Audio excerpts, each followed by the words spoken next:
Setiap cerita selalu punya pengirim, tapi tidak semuanya berasal dari dunia yang sama dengan kita. Selamat datang di CPM, Cerita Podcast Misteri, tempat cerita dibacakan dan kadang menjawab balik.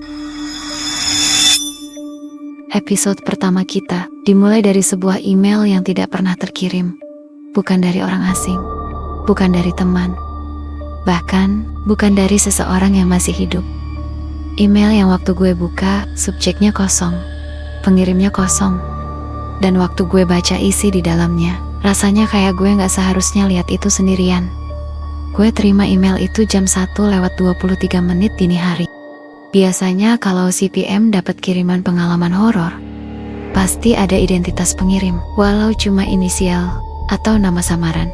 Tapi email kali ini semuanya kosong. Seperti nama pengirim dan subjek email kosong. Tapi ada satu baris di bagian akhir email yang bikin gue penasaran. Jangan baca kalau kamu sendiri. Waktu itu gue kira ini email spam. Soalnya coba aja lu bayangin, emailnya gak ada nama pengirim dan subjek. Tapi gue penasaran sampai gue scroll ke bawah dan ada cerita lengkap. Kayak seseorang lagi nulis buru-buru, tapi tahu waktunya gak banyak. Cerita ini tentang sebuah kontrakan di Manggarai. Dan suara-suara yang mulai muncul di malam kedua ia tinggal di sana. Isi emailnya tuh begini. Saya pindah ke kontrakan ini tanggal 7 karena murah, dekat stasiun, dan pemiliknya bilang sudah lama kosong. Baru malam kedua, saya dengar suara seperti kuku menggores lantai keramik dari dalam ruang depan.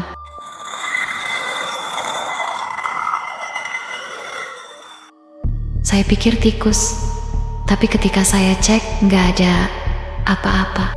Besoknya jam 3 pagi, suara itu muncul lagi, tapi kali ini lebih dekat.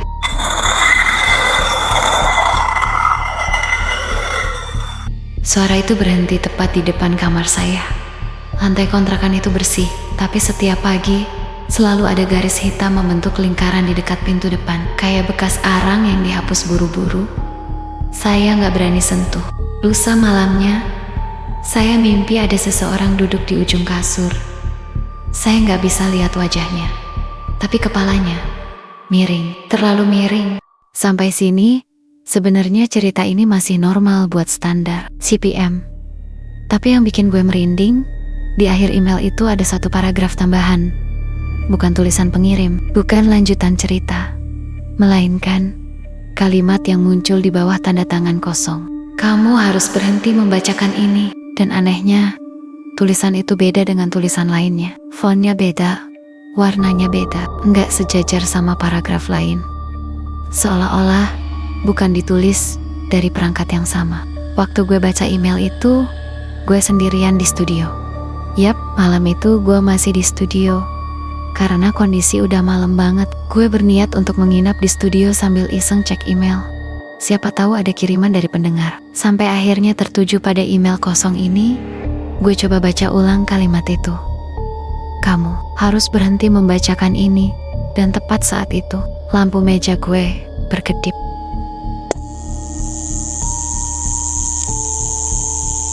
Sumpah, gue kaget banget.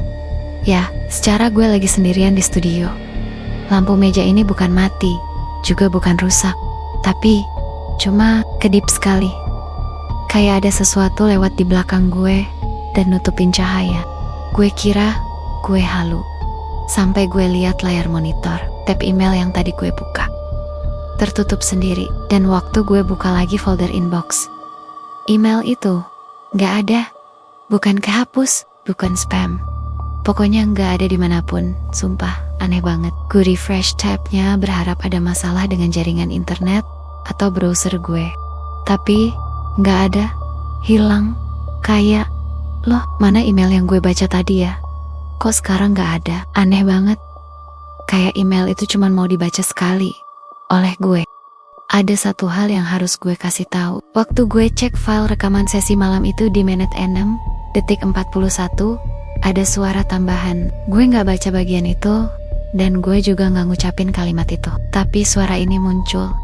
Dia sudah dekat. Dan kita akan bahas itu di episode 2, Lingkaran di Pintu Depan. Kalau kalian punya cerita yang pengen dibacain di CPM, kalian bisa kirim ke ceritapodcastmisteri@gmail.com. Jangan lupa like, subscribe, dan follow. Tulis opini lo tentang email misterius ini di komentar. Sampai ketemu di episode berikutnya. Tetap nyalakan lampu. Atau jangan.